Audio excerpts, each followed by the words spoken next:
परीक्षित महाराज को श्री सुखदेव जी महाराज आगे बतलाते हुए कहते हैं कि परीक्षित, ये 3 काम तो अवश्य करना जो अभी निवेदन किया गया आप सभी के समक्ष। पहला श्रवण, और दूसरा परमात्मा का संकीर्तन, और तीसरा स्मरण।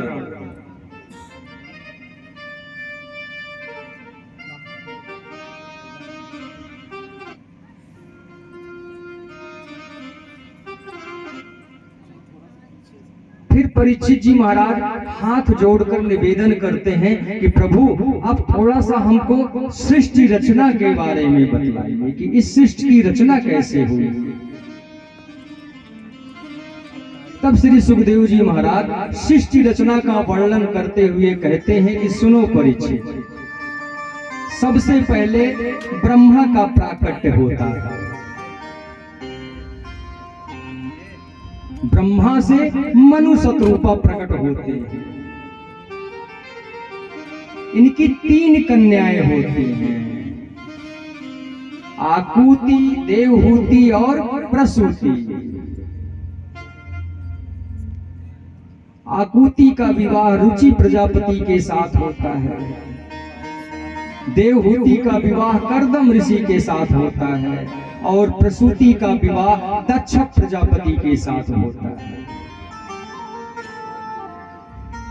दक्ष प्रजापति की 13 कन्याएं थी, कहीं कहीं और अधिक का भी वर्णन मिलता है।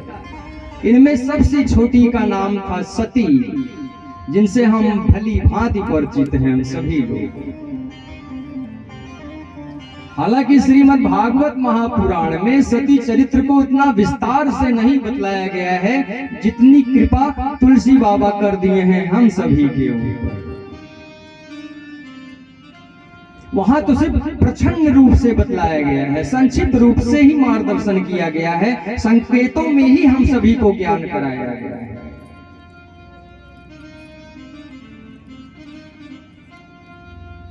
सती का प्रेम भोले बाबा के प्रति था और अकाट प्रेम था, कोई काट न पाया। दक्ष प्रजापति ने कितना प्रयास किया था, लेकिन वह अपने कार्य में सफल न हो पाया। यहाँ तो सती मैया का जो प्रेम था भोले बाबा के लिए, वो तो दिने दिने नवम नवम प्रतिक्षणम वर्धमानम, वो तो हर दिन बढ़ता ही जा रहा था, उसमें कमी न हो रही थी।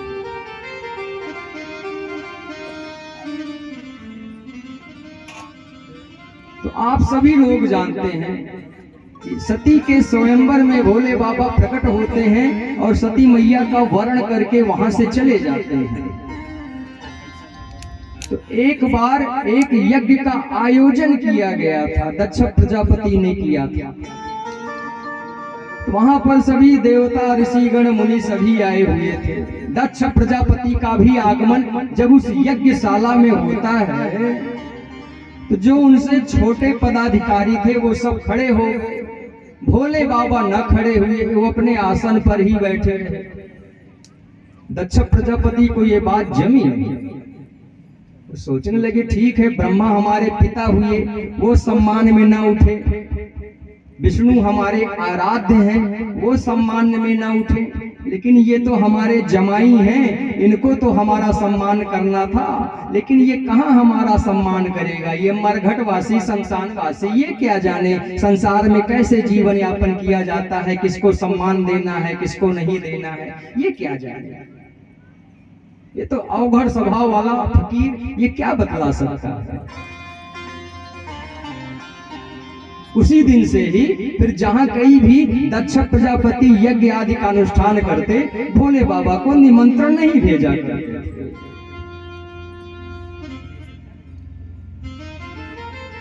तो आप लोग सभी जानते हैं कि एक बार भोले बाबा अगस्त ऋषि के पास कथा सुनने गए थे, राम कथा।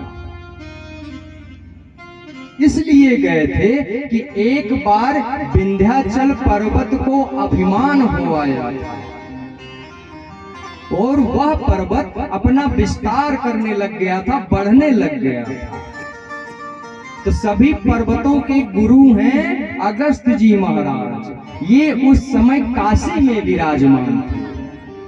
तो सभी देवताओं ने निवेदन किया कि पर्वतों के गुरु यही हैं अगस्त जी महाराज, अगर ये थोड़ा सा ज्ञान आदि दे दें विंध्य पर्वत को तो शांत हो सकता है। तो बोले कि वो तो इस समय काशी में है। तो सबने कहा इस समय काशी के कोतवाल से निवेदन किया जाए, वही कुछ प्रेरणा देंगे इनको।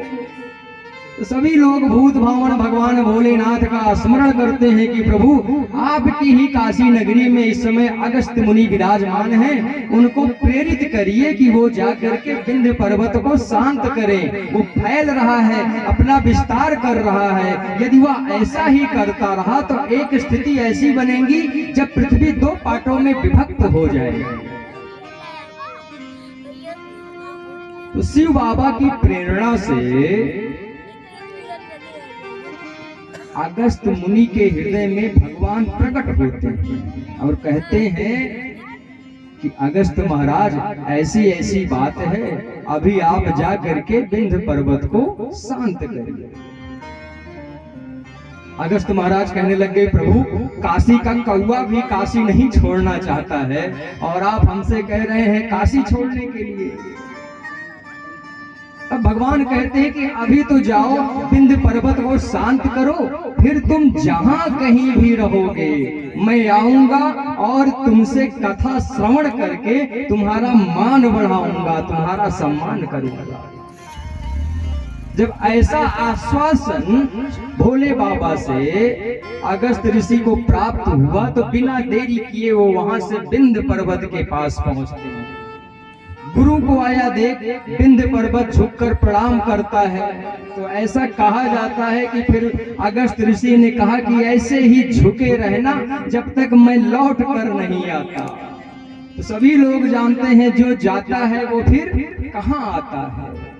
तो ना तो अगस्त जी लौट करके आए, ना फिर विंध्य पर्वत कभी खड़े हो पाए। आप विंध्याचल पर्वत श्रृंखला को देखिए, ये ऊंचाई में नहीं है, ये लंबाई में आपको मिलेगी।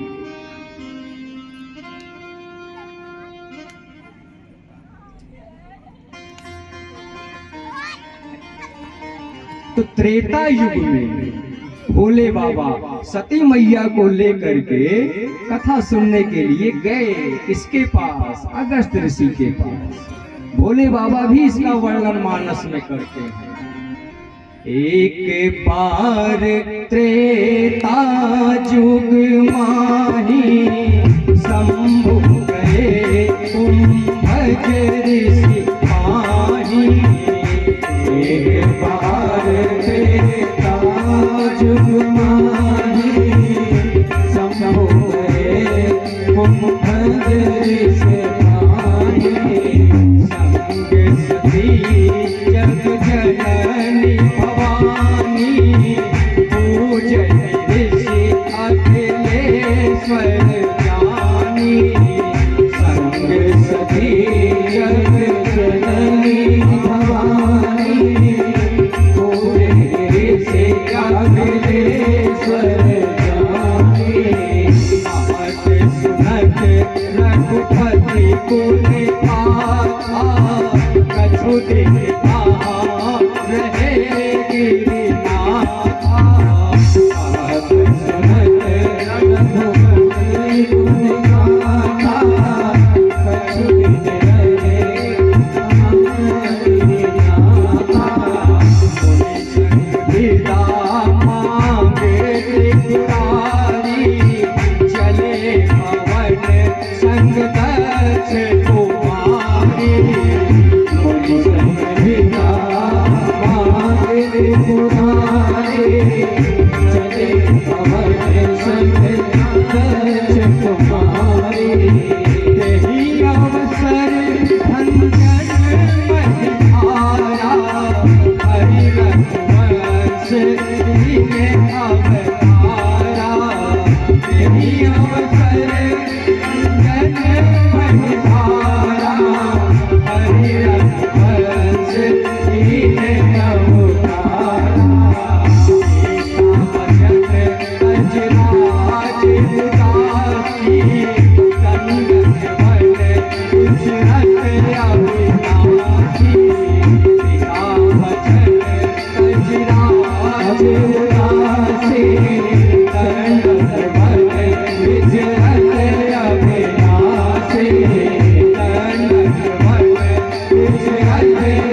ये त्रेता युग की घटना है।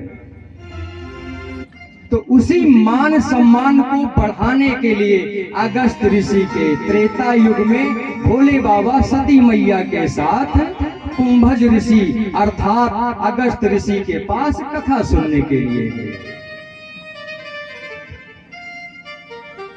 जब कथा श्रवण करके लौट रहे थे तो उसी समय परमात्मा का अवतार हो चुका था और अपने पिता के वचनों का पालन करने के लिए तपस्वी वेश में अरण्यों में भटक रहे थे, जंगलों में घूम रहे थे।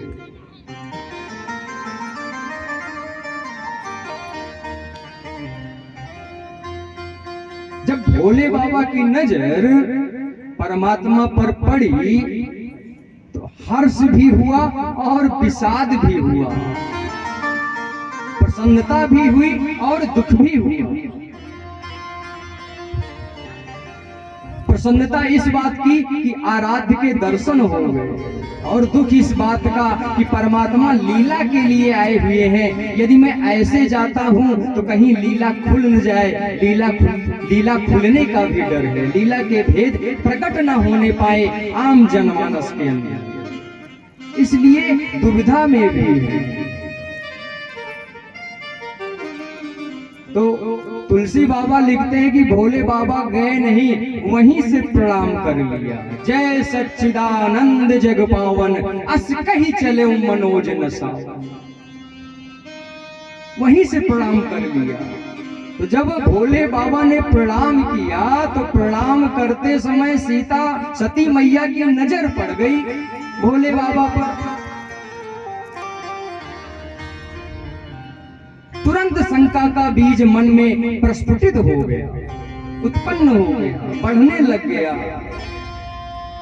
कि भोले बाबा किसको प्रणाम कर रहे हैं। शंकर जगत बंद जगदीशा, सुर नर मुनि सब नावत सीसा, तेहि निप सुतहि कीन परिणामा, कहीं सच्चिदानंद पर धामा। ये कौन से राजा को प्रणाम कर रहे हैं जिनको यक्ष गंधर्व किन्नर बड़े बड़े देवता अमलात्मा विमलात्मा संत महात्मा ये सब प्रणाम करते हैं, ये कौन किनको प्रणाम कर रहे हैं, ये कौन है? शंका का बीज मन में आ गया। भोले बाबा सती मैया के इस कृत्य को भांप गए।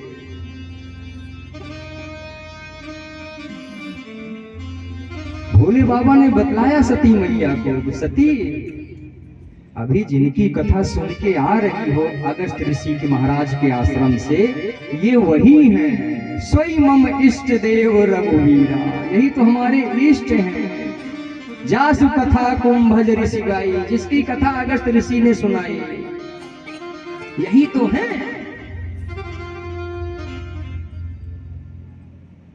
लेकिन सीता मैया विश्वास नहीं कर पा रही है। कारण है विश्वास न करने का। कारण क्या है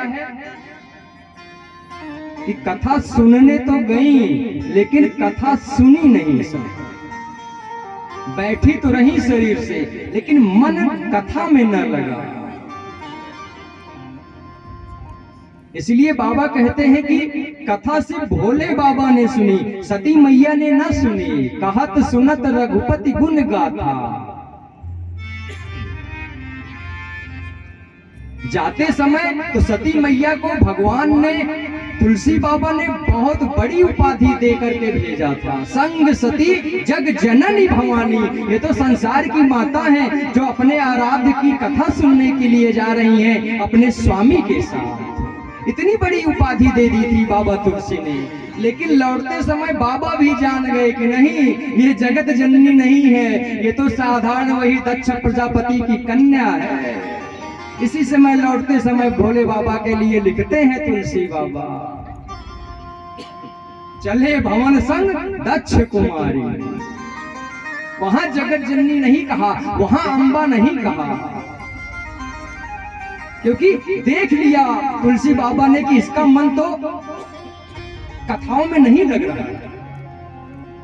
ये तो साधारण जीव है, ये तो मायावी आचरण कर रहा है, ये तो माया से ग्रसित है, इसका माया का आवरण अभी इसके ऊपर से हटा नहीं है। भोले बाबा बहुत प्रकार से समझाने का प्रयास करते हैं सती को।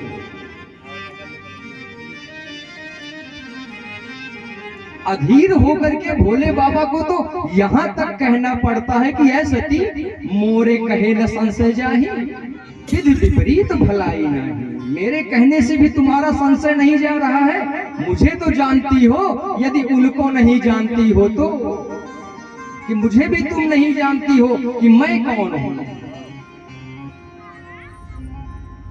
लेकिन कहा गया है विनाश काले विपरीत बुद्धि। बहुत समझाया भोले बाबा ने, भांति अनेक शंभु समझावा, भाभी बस न ज्ञान पुरे आवा। नहीं आया हृदय में यो ज्ञान, क्योंकि ये सती बुद्धि लगा रही है, अपने ज्ञान का प्रयोग नहीं कर रही है।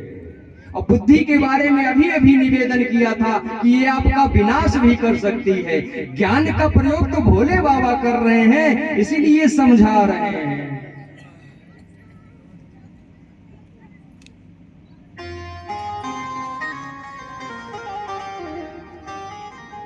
तो यदि थोड़ी देर के लिए हम लोग भूल जाएं कि ये भोले बाबा हैं, भगवान हैं, ये मैया हैं, यदि इनको एक दंपति मान लिया जाए, एक साधारण जोड़ा मान लिया जाए, तो पति पत्नी के विवाद में आखिर में कौन जीतता है? कौन बतलाएगा? पति पत्नी के विवाद में कौन जीतता है? तो अभी तक जितने केस हमारे सामने आए उसमें महिला मंडली ही विजयी रही है, पत्नी ही जीतती है, माताएं ही जीतती हैं। क्यों? पति आखिर में यही तो कहता है, अच्छा ठीक बाप जो मन कह जाते हैं। तो वही चीज भोले बाबा भी कह रहे हैं कि जाओ वही है वही सो राम रचि राखा, को करी तरक बढ़ाओ वही शाखा। जाओ सती, जो तुम्हारी इच्छा है तुम करो, जाओ वही चीज करो जिससे तुम्हारा संशय दूर हो जाए। लेकिन स्मरण रखना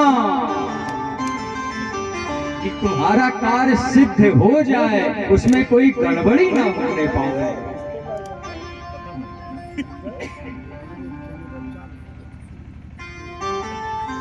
अवसर की प्राप्ति जब हो गई सती मैया को, तब वो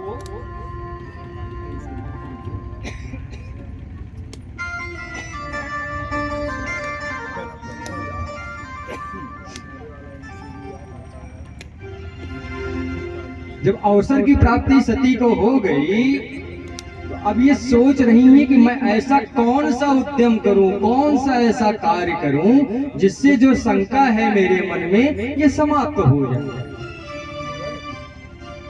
तो बाबा तुलसी लिखते हैं कि बहुत विचार करने के बाद और जब कोई युक्ति न सूझी तो सीता मैया का ही रूप बना लिया। पुनः पुनः हृदय विचार कर हर सीता करे रूप। बार बार विचार करने के बाद सीता मैया का रूप बना लिया।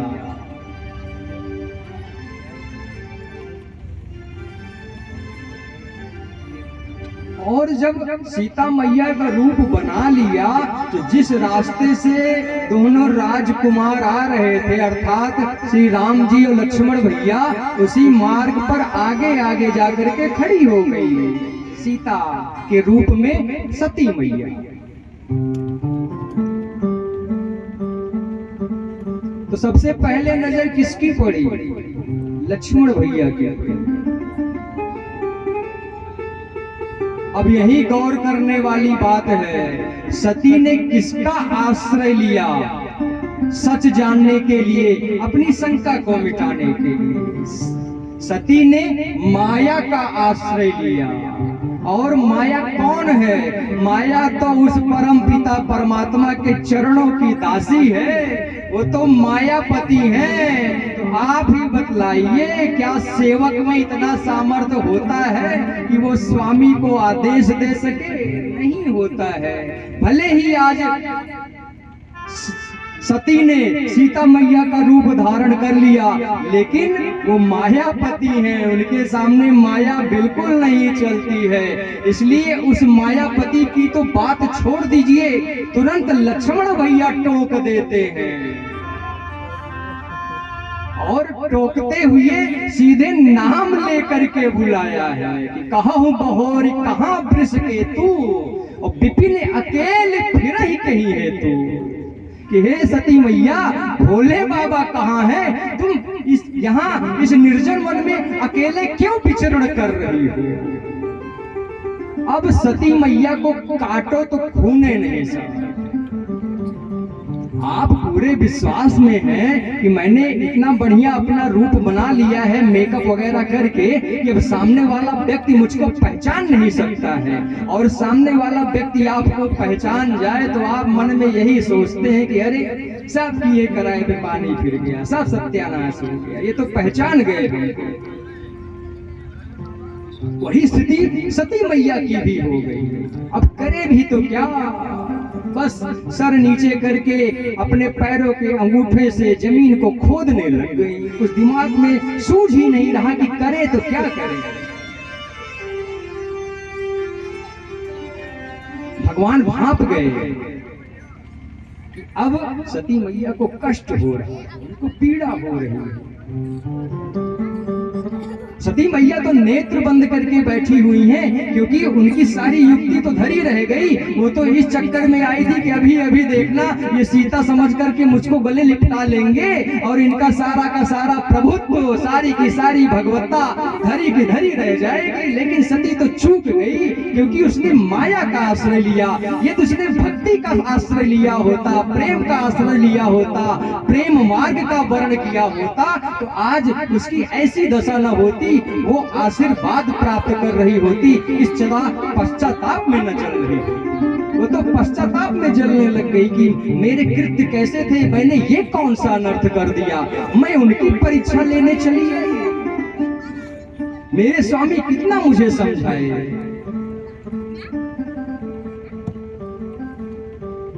तो भगवान ने कुछ ना किया, कहा कि नहीं नहीं, अब इनके माया के आवरण को पूरा ठीक से ही हटा दिया जाए। तो बाबा लिखते हैं कि हर जगह यत्र तत्र सर्वत्र अब सती मैया को सिर्फ राम दरबार ही दिख रहा है। राम लक्ष्मण भरत शत्रुघ्न सीता मैया हनुमान जी, हर जगह इनको यही दिख रहा है। नेत्र बंद करें तब वही दृश्य दिखे, नेत्र खोले तो पेड़ों में पौधों में हर जगह उनको सिर्फ राममय, जिधर भी देखे परमात्मा ही दिख रहे हैं।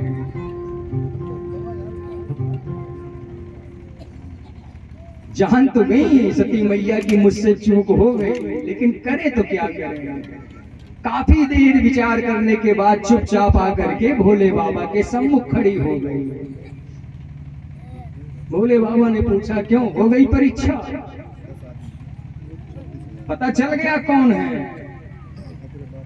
सती मैया फिर यही गलती कर बैठती है। क्या गलती करती हैं? झूठ बोल रही है अपने स्वामी से। जब शंकर भगवान ने पूछा कि परीक्षा ले ली हो, तो कहती है नहीं मैंने कोई परीक्षा न ली, कछु न परीक्षा लीन गोसाई, कीन प्रणाम तुम्हारा, मैंने तो आपकी तरह प्रणाम किया। बोले बाबा समझ गए प्रणाम करना होता तो तब क्या मुहूर्त नहीं था जो मुहूर्त देख करके प्रणाम करने गई थी। मैंने कितनी बार समझाया तब तो प्रणाम नहीं किया। ऐसा कौन सा चमत्कार हो गया कि यहाँ जाते ही तुमने परीक्षा न ली, पहले प्रणाम किया। बाबा को आश्चर्य हुआ।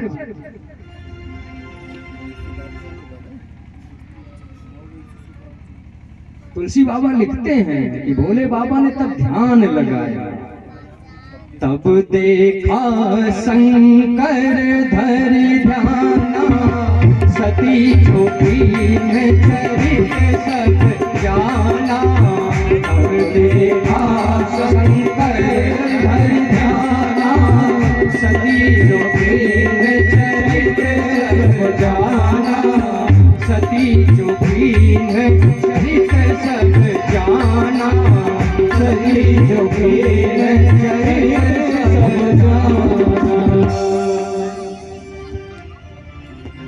भोले बाबा ने ध्यान से देखा। भोले बाबा अंतर्यामी भी हैं, वो सब भाप गए कि अच्छा ये ऐसा ऐसा रूप रखे गए।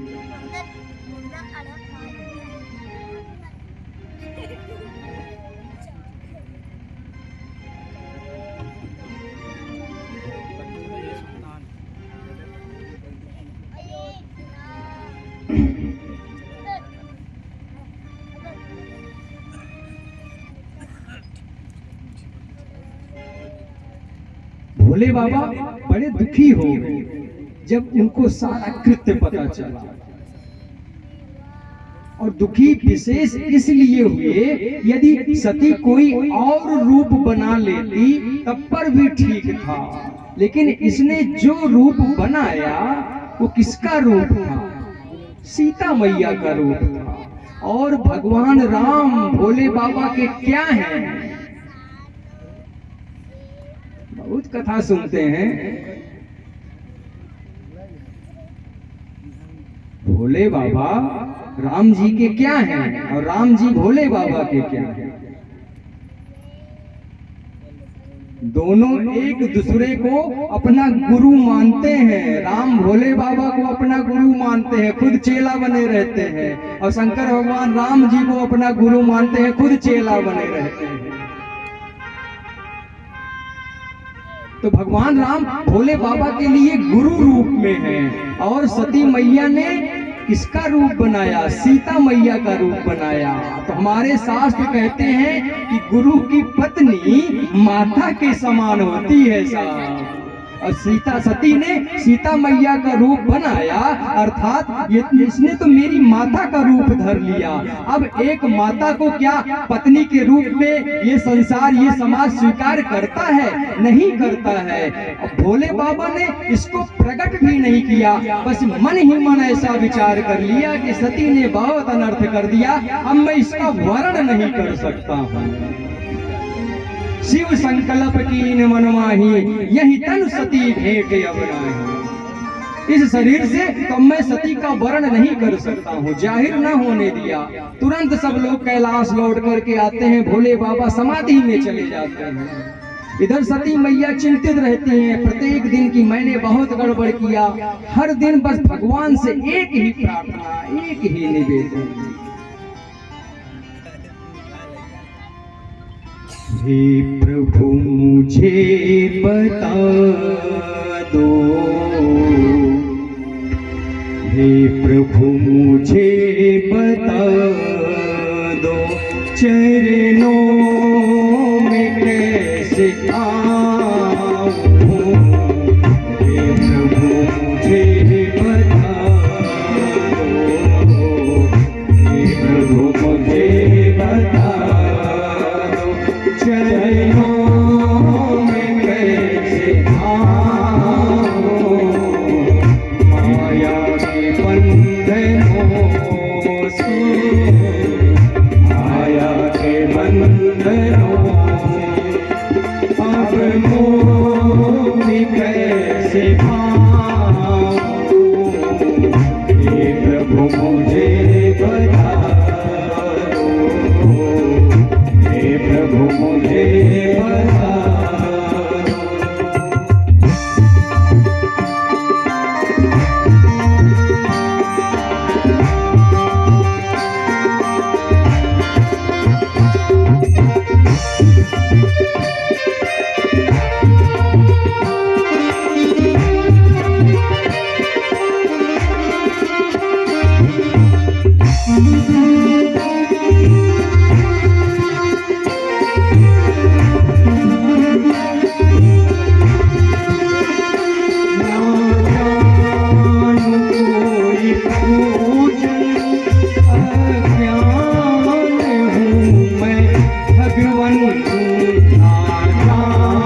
पाऊं, हे प्रभु मुझे बता।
जिस समय सती मैया परीक्षा लेने गई हुई थी, उस समय उसने माया की चादर ओढ़ी हुई थी, लेकिन कैलाश आने के बाद जब वो माया का आवरण हटा, माया हटी, वो दूर हुई, सत्य सामने दिखाई पड़ने लगा, तब पश्चाताप होने लगा।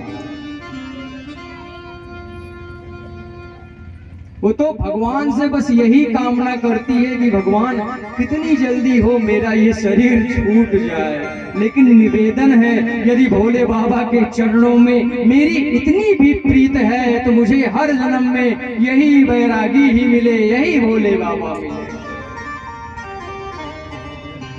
यही याचना, यही प्रार्थना, यही कामना हमेशा सती मैया करती रहती थी। और इधर तो भोले बाबा समाधि में हैं। बाबा लिखते हैं बीते संवत सहस 87,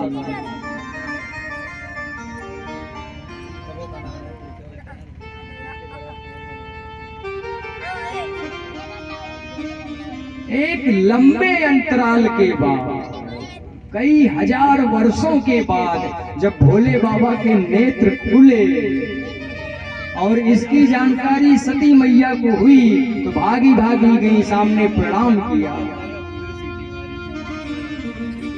आज भोले बाबा ने सती मैया को अपने वामांग में आसन न दिया, सम्मुख आसन दे करके बैठाया। क्यों?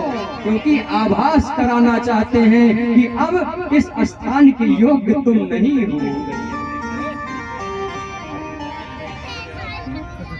हम जब किसी को कुछ समझाना चाहते हैं तो उसके बगल में बैठकर नहीं समझाते हैं, उसको सामने बैठाकर समझाते हैं। भोले बाबा सती मैया को सामने इसलिए बैठाते हैं कि अब उसको समझाना है, उसको बतलाना है।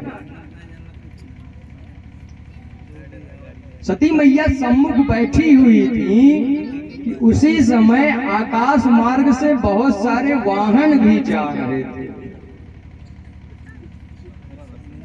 पता चला कि दक्ष प्रजापति ने एक यज्ञ का अनुष्ठान किया हुआ है और उस अनुष्ठान में सभी देवताओं को, यक्ष, गंधर्व, किन्नर, सबको निमंत्रण पत्र भेजा गया है, सिर्फ भोले बाबा को निमंत्रण पत्र नहीं मिला।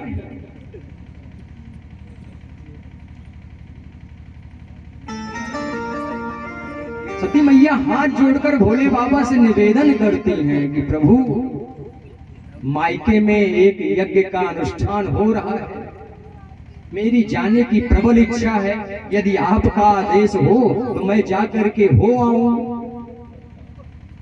तो भोले बाबा ने कहा ठीक है, पिता के घर, बहन के घर, गुरु के घर, मित्र के घर, यहाँ कुल बिना बुलाए भी जाया जा सकता है, लेकिन तेरे पिता की मेरी बनती नहीं है, इसलिए तुझे वहां नहीं जाना चाहिए सती। तुझे अकेले जाना हो तो तू जा सकती है, लेकिन मैं नहीं जाऊंगा, क्योंकि मुझे निमंत्रण नहीं मिला है। तेरा पिता तो मुझसे वैर रखता है, वो मुझको अपना शत्रु मानता है। संभव हो तो सती तू भी न जा, तू भी यहीं रहे, नहीं जाना चाहिए। जिस जगह जाने पर मान सम्मान की प्राप्ति न हो, ऐसी जगह को त्याग देने में ही सर्वथा कल्याण है साहब। बाबा तुलसी कहते हैं, बार बार हम लोग पढ़ते भी हैं कि आवत ही हर्षे नहीं, नैनन नहीं स्नेह, तुलसी कहाँ न जाइए, चाहे कंचन वर्षे मेघ, चाहे वहाँ स्वर्ण वर्षा ही क्यों न होती हो, लेकिन दरवाजा खुलते ही घर मालिक की आंखों में प्रेम न दिखाई पड़े आपके लिए, तो ऐसी जगह बिल्कुल नहीं जाना चाहिए साहब। बड़े ही वो कितना बड़ा व्यक्ति क्यों न हो, कितना भी बड़ा धर्मात्मा क्यों न हो। हनुमान जी विभीषण से इसीलिए तो प्रेम से मिलते हैं, क्योंकि जब विभीषण की नजर हनुमान जी पर पड़ी तो विभीषण का प्रेम उनकी आंखों में उमड़ आया। उस प्रेम को हनुमान जी पहचान गए थे, इसीलिए तो बात हुई। नहीं तो मंदिर मंदिर प्रतिकर शोधा, देखे जहाँ तहाँ अगणित जोधा। हनुमान जी और किसी के पास जाकर के वार्तालाप नहीं करते हैं साहब, वो प्रेम ढूंढ रहे थे। जब उनको प्रेम की प्राप्ति हो गई तो वार्तालाप होने लग गया। बोलो राधे राधे।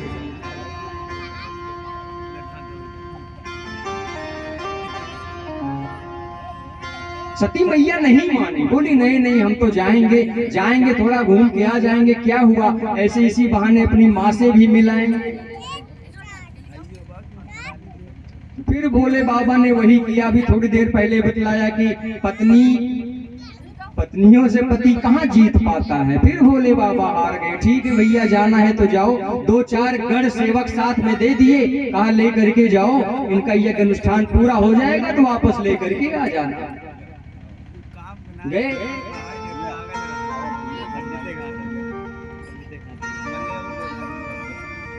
पिता ने तो हाल तक नहीं पूछा साहब,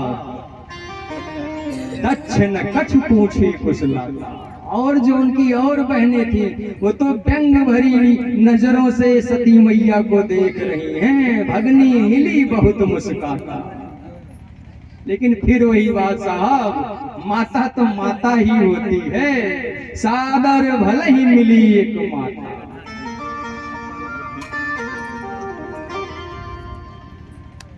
अरे इसी ममत्व के कारण ही तो अनंता अनंत ब्रह्मांडों का स्वामी, छोटी सी मिश्री की डली के लिए, छोटे से माखन के टुकड़े के लिए ब्रज की गलियों में घूमने लगता है। क्यों? सिर्फ और सिर्फ प्रेम के कारण प्रभु, सिर्फ प्रेम के कारण।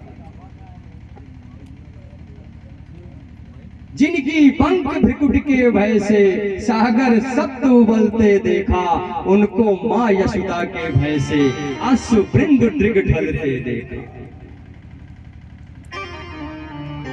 जिनके चरण कमल कमला के कर तल से न निकलते देखा। कमला अर्थात लक्ष्मी, जो भी तस्वीर आप लोग देखते हैं उसमें हमेशा वो नारायण के पैर दबाती रहती हैं। लक्ष्मी तो परमात्मा के चरणों की दासी है, लेकिन तब पर भी वही परमात्मा जब लीला के लिए ब्रज में आता है तो छछिया बर छाछ पर गोपियां उसको गली गली में नचाती हैं। साहब किसके लिए? सिर्फ प्रेम के लिए।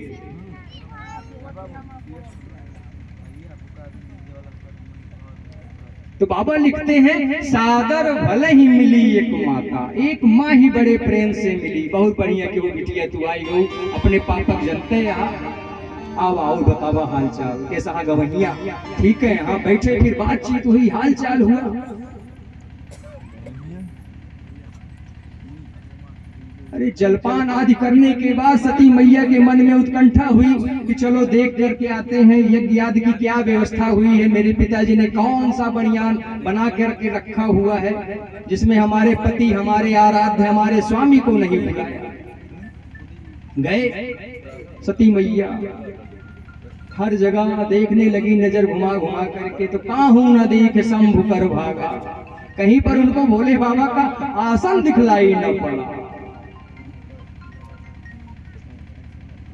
जब सती मैया को आसन दिखलाई न पड़ा तो उसी समय उनका माया का जो पर्दा था वो खंडित हो गया। आज सती मैया को अपने वास्तविक स्वरूप का बोध होता है। अभी तक तो सती मैया स्वयं को एक साधारण स्त्री ही समझ रही थी, उनको अपने अस्तित्व का भान कहाँ था। शिव महापुराण के अनुसार जब भोले बाबा सती मैया को भेजने लग गए तो पहले सामने बैठलाया है और खूब समझाया कि सती तुझे जाना है तो जा, लेकिन पहले अपने वास्तविक स्वरूप का ज्ञान कर ले। तू कोई साधारण स्त्री नहीं है, तू मेरी भार्या मात्र नहीं है, तू जगत जननी है। लेकिन कहाँ सती मैया जान पाई, तो बस ऐसे ही।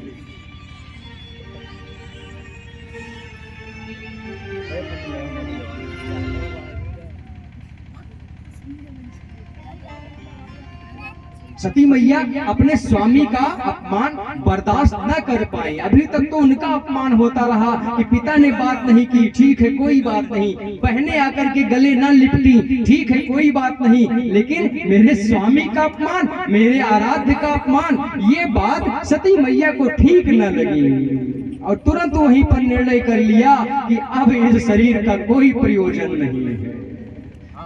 और तुरंत ही योग अग्नि को प्रकट करती है। तो शिव महापुराण के अनुसार योग अग्नि बाद में प्रकट करती हैं, पहले अग्निदेव का आवाहन करती हैं कि अग्निदेव प्रकट हो। तुरंत अग्निदेव प्रकट हो जाते हैं। सती मैया कहती हैं कि अब तुम मेरे इस पंच भौतिक शरीर को जला दो अपनी अग्नि से।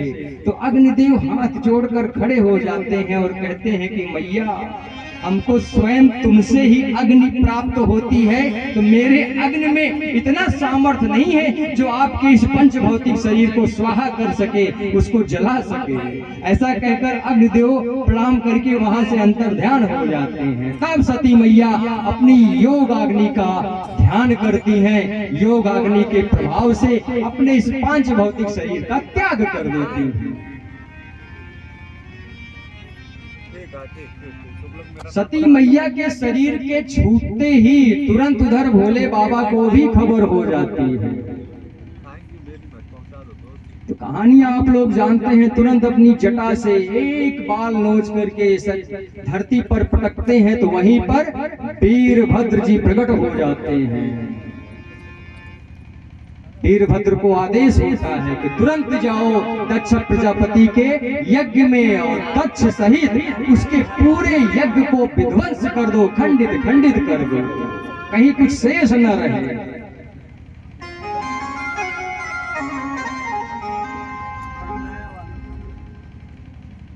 इधर सती का शरीर छूट चुका है, अब वहां कौन सा यज्ञ और आहुतियां पड़ने वाली थी, वहां तो अब शोक का माहौल हो गया है। जितने देवतागण थे वो इधर उधर भागने लग गए और जो अन्य ऋषि आए हुए थे, अत्रि, कंस, भरद्वाज, भृगु, वशिष्ठ, ये सब भी अब अपने अपने गुड़ा भाग करने लग गए कि क्या होने वाला है अगले पल। उसी समय मौसम में सबको परिवर्तन दिखने लग गया कि एक आंधी उठती चली आ रही है।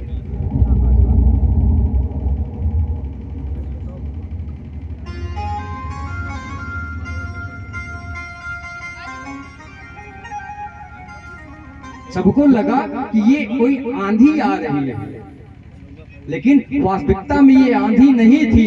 वीरभद्र कैलाश से इतनी तेज चले हैं कि उनका आना ही ऐसा आभास करा रहा है कि जैसे कोई बहुत भयंकर तूफान आ रहा हो। वीरभद्र सीधे दक्ष के यज्ञ में पहुंचते हैं और सबकी खूब सेवा करते हैं, जिसकी जिसी सेवा बन पाई सबकी खूब बढ़िया सेवा की, सबकी खूब बढ़िया आओ भगत की, और सबको निपटाने के बाद फिर घर मालिक के पास गए। वीरभद्र और दक्ष प्रजापति के सर को उनके धड़ से अलग कर देते हैं। वो सर जा करके उसी हवन कुंड में गिर करके स्वाहा हो जाता है, भस्मीभूत हो जाता है।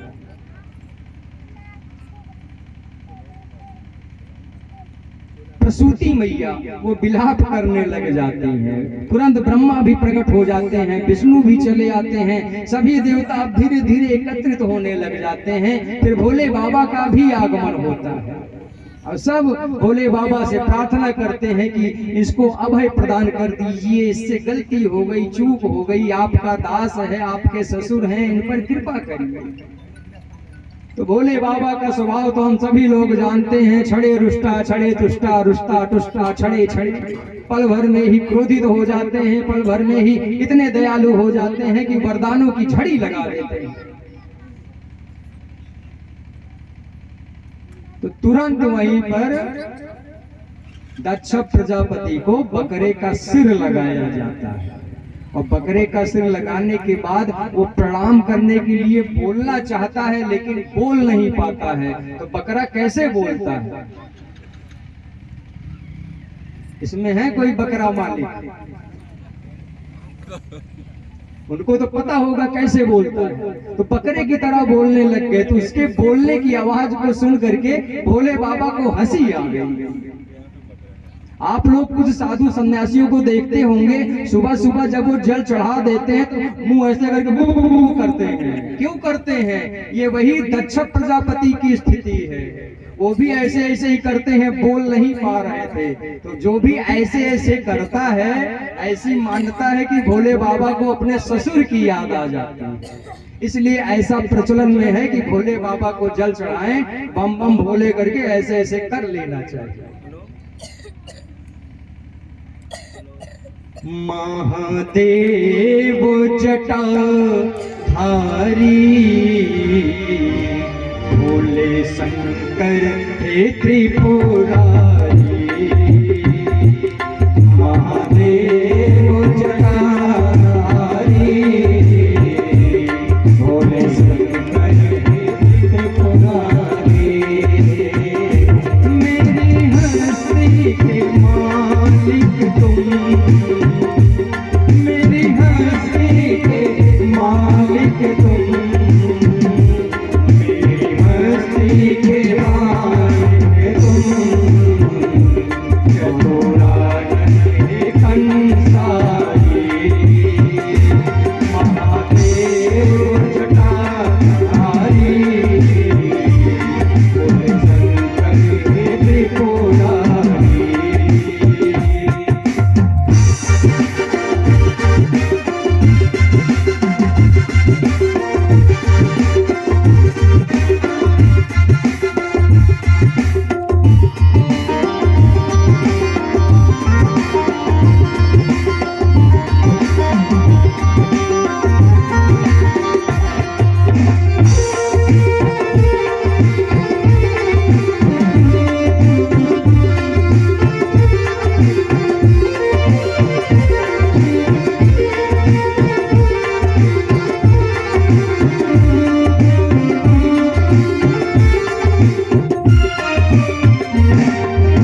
जाहिर कर दो, क्या करो फिर अदालत का कहना, क्या इरादा है, क्या करो फिर अदालत का कहना, तुझसे दूरी हटती नहीं है, जबकि भूल गया हूँ मैं थकना, तुझसे दूरी हटती नहीं है, जबकि भूल गया चलना,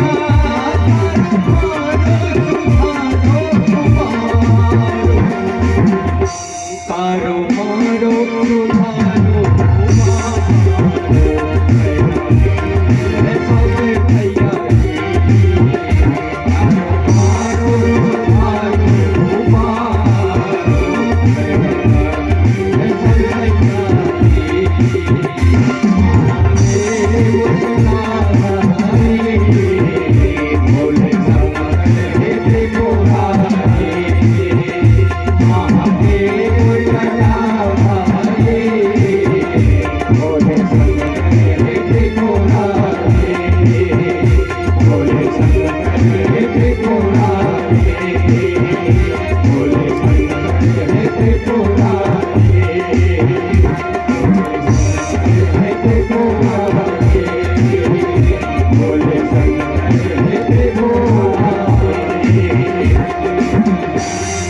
बोलिए भूत भावन भगवान भोलेनाथ की जय।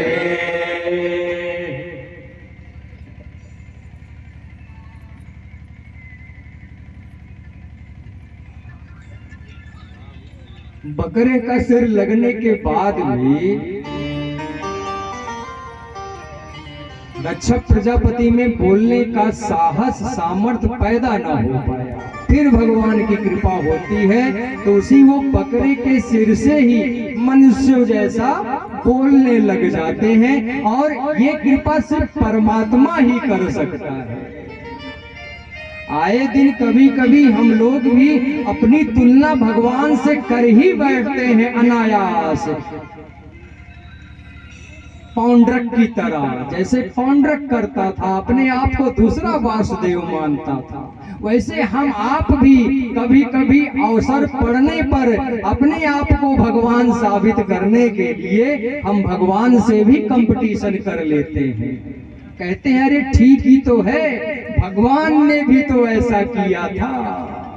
अरे साहब, भगवान तो 21 किलोमीटर का गोवर्धन पर्वत अपनी कनिष्ठा उंगली पर धारण कर लिए थे। 1 किलो का बाट आधे घंटे रख के दिखाओ, तब तुलना करना भगवान से कि हाँ हमारे अंदर भी इतना सामर्थ्य है कि हम भगवान जैसे बन सकते हैं। दक्ष प्रजापति, इसको प्रजा की पालन पोषण की जिम्मेदारी दी गई थी, लेकिन ये भी अपने आप को भगवान मान बैठा था। ये अपने आप को शंकर से बड़ा समझता था, इसीलिए तो उसकी ये दुर्गति हुई। सती मैया की ये दुर्गति इसलिए हुई क्योंकि वो परमात्मा को समझ न पाई, परमात्मा के दिखाए मार्ग पर वो चल न पाई, इसलिए उसका नाश हो गया, उसका पतन हो गया। एक बात सदैव स्मरण में रखिएगा कि हमसे श्रेष्ठ, हमसे बड़ा हमको कोई बढ़िया ज्ञान दे, सद्बुद्धि की बात बतलावे और हमारे समझ में ना आवे तो समझ लीजिएगा कि वहीं से हमारा पतन निश्चित है साहब, उसको कोई रोक नहीं सकता है। क्योंकि हमसे बड़ा, हमसे अनुभवी हमारे अच्छे की ही बात करेगा, वह अपने अनुभव को हमारे सामने व्यक्त करता है। वो बतलाता है कि भैया हम भी इस काम को कभी किए थे, हमारा घाटा हो गया था, तुम इस काम को न करना, नहीं तो तुम्हारा भी घाटा हो सकता है। तो इसी तरीके से भोले बाबा दक्ष प्रजापति सती आदि का कल्याण करते हैं। इसी के साथ ही श्री सुखदेव जी महाराज परीक्षित को बतलाते हैं कि परीक्षित, इस तरीके से वेद व्यास जी ने सती चरित्र का निरूपण इस भागवत महापुराण में किया हुआ है। तो इसी सती चरित्र के साथ ही आज अपनी वाणी को यही परमात्मा के चरणों में समर्पित करते हैं। आइए कुछ देर हरि नाम संकीर्तन फिर उसके बाद कुछ सूचनाएं, उसके बाद आरती के क्रम में हम सभी लोग प्रवेश करेंगे।